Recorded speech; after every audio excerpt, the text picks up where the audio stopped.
Bonsoir, hello, est-ce que ça va? C'est toujours votre frère Mathias Togo. Moi, comme d'habitude, je me porte super bien par la grâce de Dieu, tout se passe super bien. Et nous disons merci à l'Éternel. Comme toujours, j'ai toujours dit, être jeune est une opportunité à ne jamais rater. Et c'est une chance pour nous d'être jeunes. Et j'invite à tous les jeunes de s'investir dans l'éducation, dans l'apprentissage, dans la recherche, dans la quête de la connaissance. Et pour moi, je suis convaincu que moi, je suis certain que la seule arme qu'on puisse utiliser pour gouverner, pour changer, pour développer l'Afrique, c'est la connaissance, c'est l'éducation, c'est les bonnes informations. Et je suis convaincu totalement. Aujourd'hui, je me dirige vers les jeunes comme toujours. Et j'invite à tous les jeunes qui sont conscients, qui sont éveillés, qui veulent quand même peut-être demain rassurer l'avenir.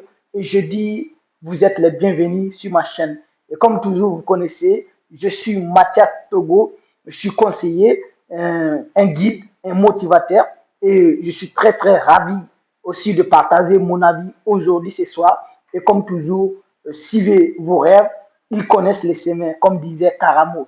Et aujourd'hui, c'est bien vouloir d'être un entrepreneur, d'être un coach, d'être une personne qui donne les conseils, d'être un motivateur. Mais est-ce que derrière les noms que je viens de citer, est-ce qu'il y a un effet qui vous allume? C'est ça le problème. Aujourd'hui, nous vivons dans une époque. Être un entrepreneur est devenu une mode. Être un coach est devenu un mode. Être un motivateur est devenu une mode.